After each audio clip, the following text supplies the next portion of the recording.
सभी विद्यार्थी ध्यान दें। आज आप लोगों के सामने कुछ स्टूडेंट हैं जो कि बोल रहे थे कि क्लास 10 का मैथ बिहार बोर्ड और झारखंड बोर्ड का बताइए, जो कि एग्ज़ाम में क्वेश्चन आता हो। तो आज मैं आप लोगों के सामने बहुत बेहतरीन क्वेश्चन पेपर का प्रश्न लेकर आया हूँ, जो कि एग्ज़ाम में 100% पूछे ही जाते हैं और इस बार भी चांस है पूछने का। तो अगर आप लोग इस वीडियो को देख रहे हैं तो जितने भी प्रश्न हम बताएंगे आप उस प्रश्न को घर में प्रैक्टिस रिवीजन कीजिएगा। तो हो सकता है कि ये प्रश्न एग्ज़ाम में अगर आ जाए तो आपका एग्ज़ाम में क्वेश्चन गलती नहीं हो पाएगा। तो आइए हम लोग मिलकर इस प्रश्न को हल करने की कोशिश करते हैं। और ये क्वेश्चन पेपर सिर्फ special for class 10 JAC board और बिहार बोर्ड के लिए है। तो आइए हम सॉल्व करने की कोशिश करते हैं। देखिए क्वेश्चन पूछा गया है कि 5005 का अभाज्य गुणनखंड है। The prime factorisation of 5005 is, option दिया हुआ है 6, 7, 11, 10, 13। 6, 7, 11, 13। 5, 7, 11, 7, 13। 5, 7, 11, 13 नॉन ऑफ दिस, यानी कि इनमें से कोई नहीं होगा। तो अब इसको हम सोल्व कैसे करेंगे, एग्जाम में क्वेश्चन अगर आ जाएगा तो सोल्व कैसे करेंगे। आइए हम लोग सोल्व करने की कोशिश करते हैं। जैसे कि मान लीजिए अगर अभाज्य गुणनखंड, तो प्राइम फैक्टराइजेशन, अभाज्य गुणनखंड मतलब होता है प्राइम फैक्टराइजेशन। तो आइए हम लोग इसको हम प्राइम फैक्टराइजेशन के माध्यम से सोल्व करने की कोशिश करेंगे, या तो आप लोग कर सकते हैं, बहुत ही इंपॉर्टेंट। अगर उसे भी नहीं कर सकते हैं तो आप सिंपल तरीका से आजमा लीजिए। जैसे कि यहाँ पर आप लोग प्राइम फैक्टराइजेशन निकालना है, फैक्टर निकालना है या प्राइम फैक्टराइजेशन निकालना है, तो आप लोग हमें ऐसे लिख सकते हैं। देखिए अगर देखिए यहाँ पर लिख सकते हैं, यहाँ पे 5 लिख सकते हैं। अब इसको थोड़ा सा जिससे कि यहाँ पर इज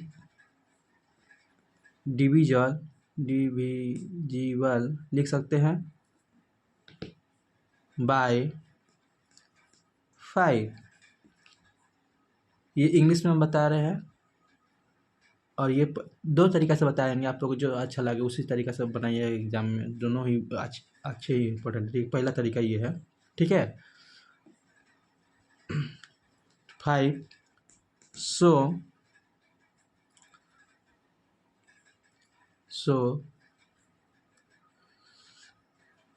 यहाँ पर लिखा है सो होगा, ठीक है, SO सो।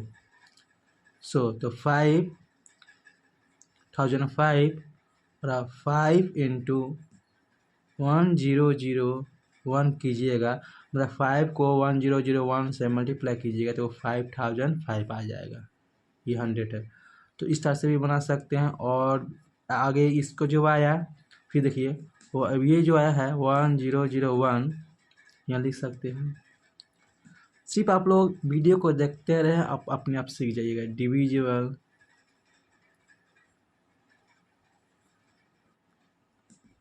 बाय 7 सो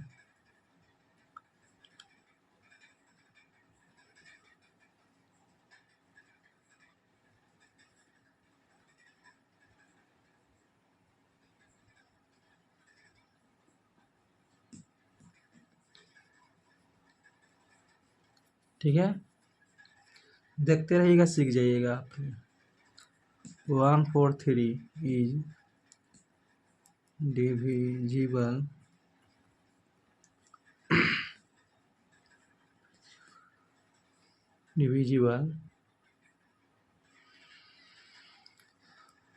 बाय 11 सो 1 आप लिख सकते हैं सो यहाँ पर सकते हैं 11 गुना 13। तो अब आप लोग समझ में आ गया होगा। इसका मतलब ये है कि अगर हम 5 को उसको डिवाइड करते हैं तो ये कितनी बार में जाएगा, 1001। ठीक है, और फिर 1001 को 7 से डिवाइड करते हैं तो कितने बार में जाएगा, 143। यानी कि 143 को 7 से मल्टीप्लाई कीजिएगा तो यही आएगा। 5 को इससे मल्टीप्लाई कीजिएगा ये आएगा। अब 143 इज डिविजल बाई 11 और 11 को डिवाइड कीजिएगा तो 13 आएगा। तो मेन ये पॉइंट हो गया।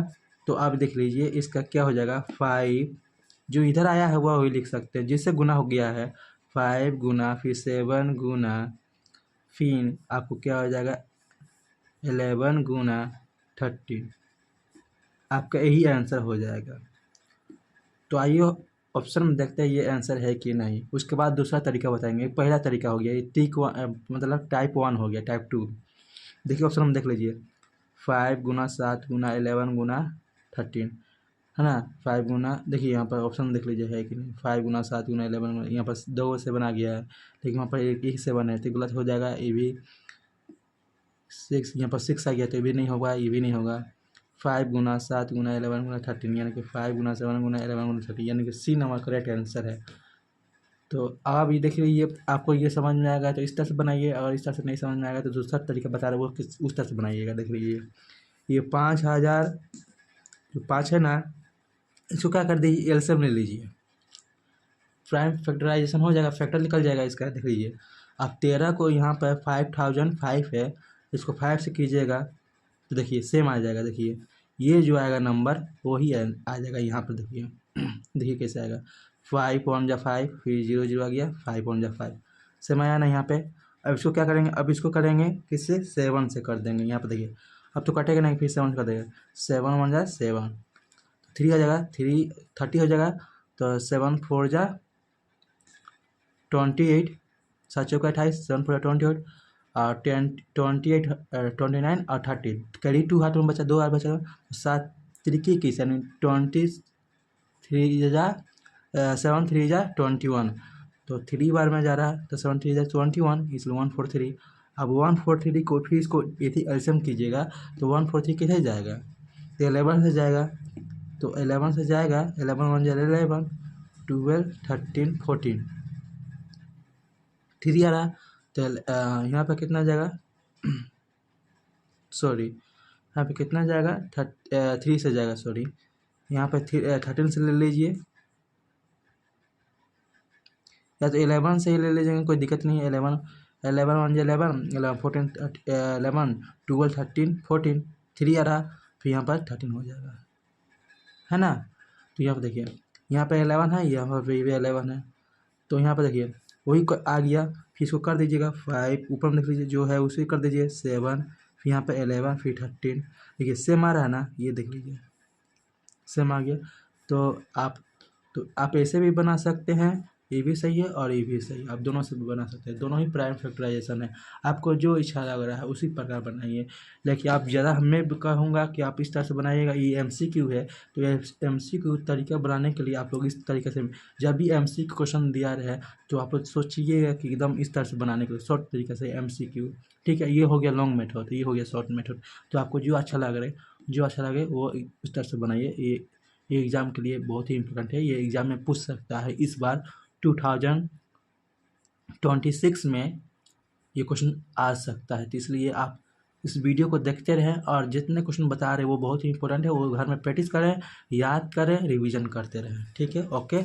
आइए सेकंड क्वेश्चन देखते हैं। अब क्वेश्चन जो समझ में नहीं आ रहा है वो उसको बार बार क्वेश्चन को पढ़ते रहें, रीड करते रहें तो समझ में आ जाएगा, और वीडियो को लगातार देखते रहें। चलिए नेक्स्ट क्वेश्चन हम लोग देखते हैं।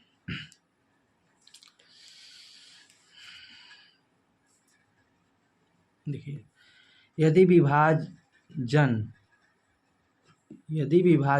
Algorithm a is equal to, ये एल्गोरिथम है, ये एल्गोरिथम है,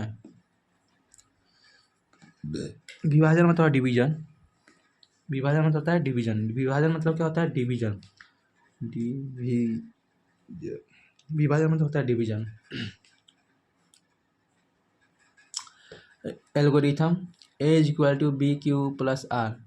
तो यहाँ पर पूछा गया में ए इज इक्वल टू 72 दिया हुआ है, क्यू इज इक्वल टू 8 दिया हुआ है और आर इज इक्वल टू 0 दिया हुआ है, तो बी का मान ज्ञात करें। जैसे ये फॉर्मूला है A is equal to B Q plus R, ये फॉर्मूला है। अब पूछा गया है कि बी का मान जो है, बी का मान क्या है? तो यहाँ पर ए का मान दे दिया गया है, कितना दिया हुआ है? 72। तो 72 यहाँ लिख सकते हैं। फिर यहाँ पर बी दिया हुआ, बी तो दिया कर नहीं, कहीं मान दिया। क्यू दिया हुआ, क्यू का मान कितना है? 18। 8 यहाँ पर, सॉरी यहाँ 8 दिया हुआ तो 8 लिखेंगे, प्लस लिखेंगे। और आर का मान कितना दिया हुआ है? 0, तो 0 लिख देंगे। अब 72 यहाँ है तो 72 कर देंगे, और यहाँ पर कितना दिया हुआ है? बी इंटू ऐड करेंगे तो 8b हो जाएगा, और यहाँ पे प्लस 0 है तो 0 का वैल्यू कुछ नहीं होता है तो 0 करेंगे। अब यहाँ पर कर देंगे कितना? ये जो है डायरेक्ट ऐसे भी कर सकते हैं या ऐसे भी कर सकते हैं, काट भी सकते हैं, नहीं भी काट सकते हैं। देखिए काट इधर काट सकते तो 9 आ जाएगा, इधर आ जाएगा बी, तो बी का मान कितना हो जाएगा? 9। तो इस तरह से भी आंसर हो गया, या तो ऐसे भी कर सकते थे। यहाँ पे ये आपका आंसर यहीं आ गया शॉर्ट। अगर MCQ बोलेगा तो कितना जाएगा? 9 आया, बी का मान कितना है? 9। ये आपका सही है। अगर इजी कर देगा तो 8 भी आ जाएगा, फिर बी को यहाँ रखिएगा और 72 ऊपर में यहाँ 8 लिखेगा, 9 से बढ़ते, ये भी आंसर सही हो जाएगा। इस तरह से भी, तो आप जैसे बनाइए वैसे भी आपका सही आंसर आएगा। तो आई होप आप लोग को समझ में आ रहा होगा। Are you getting my point or not? आइए एक और क्वेश्चन देख लेते हैं। देखिए यहाँ पे जो पूछा गया है, 3 root 2 is a number. 3 root 2 एक संख्या है, तो कौन सा संख्या है? आप देख लीजिए, परिमेय संख्या है कि अपरिमेय है, या ये पूर्णांक है या प्राकृतिक संख्या है। देखिए परिमेय होता है रेशनल नंबर, अपरिमेय होता है इरेशनल नंबर, इंटीजर होता है पूर्णांक, प्राकृतिक होता है नेचुरल नंबर। ठीक है, तो यहाँ पर क्वेश्चन पूछा गया है 3 है और रूट 2 है, इज ए नंबर। तो इस जगह पर क्या होगा? देखिए, तो ये आप लोग याद करके रखिए क्या कि जब भी आप लोग याद रखिएगा कि 2 है रेशनल नंबर, क्या है? 2 जो क्या है? 2 है इरेशनल नंबर। 2 क्या है? 2 जो है रूट 2 है इरेशनल नंबर, इरेशनल नंबर है। इरेशनल मतलब अपरिमेय नंबर, इरेशनल नंबर। रूट 2 जो है इरेशनल नंबर है, यानी कि अपरिमेय संख्या है, यानी कि क्या? अपरिमेय संख्या है, यह अपरिमेय नंबर है। ठीक है, तो अब यहाँ पर ये पॉइंट जब बन गया तो अगर हम लिख सकते हैं द प्रोडक्ट, यहाँ पर लिख सकते हैं the product PRODUCT, product of a non zero rational number and irrational number and irrational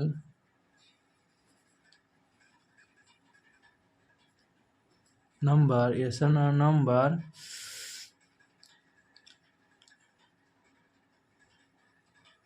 is always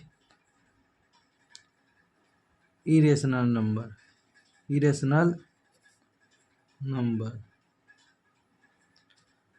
देखिए अब इसका कहने का मतलब क्या है? इरेशनल नंबर, इरेशनल मतलब ये जो मैंने आप लोगों के सामने अभी जो लिखा है, इसका कहने का अर्थ ये है कि ये जो रूट 2 है ना, ये इरेशनल नंबर है, और इरेशनल नंबर के साथ जितने भी और मल्टीप्लाई किया जाए, जैसे 3 इसके साथ मल्टीप्लाई किया गया है तो 3 रूट 2 हो गया है, तो 3 के साथ अगर जितने नॉन जीरो है वो भी क्या है? रेशनल नंबर है।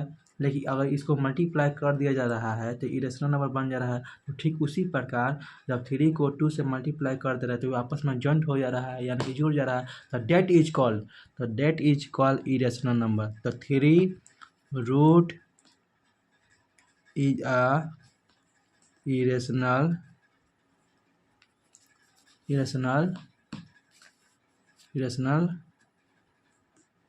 नंबर।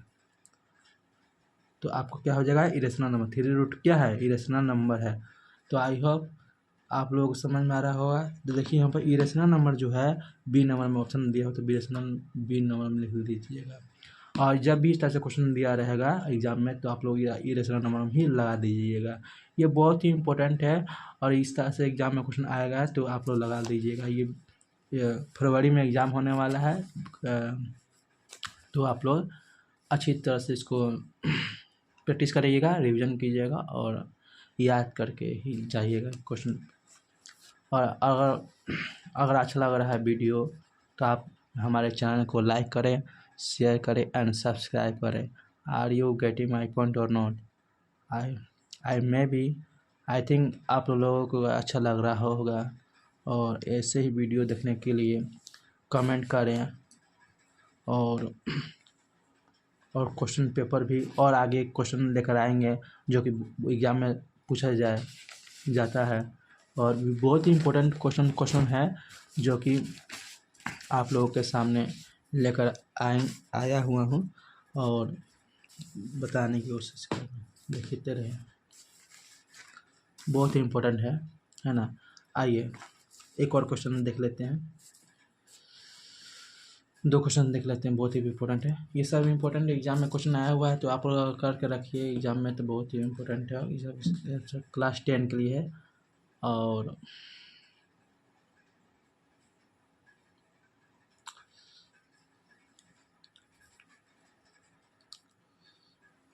ध्यान दीजिएगा। क्वेश्चन में क्या पूछा गया है देख लीजिए। 3/5 का दशमलव प्रसार कैसा है? देखिए ये क्वेश्चन आप लोगों को बुक में दिया होगा, इस तरह से कई क्वेश्चन दिया होगा या 70 होगा या क्या होगा, बहुत सारा क्वेश्चन इस तरह से दिया होगा।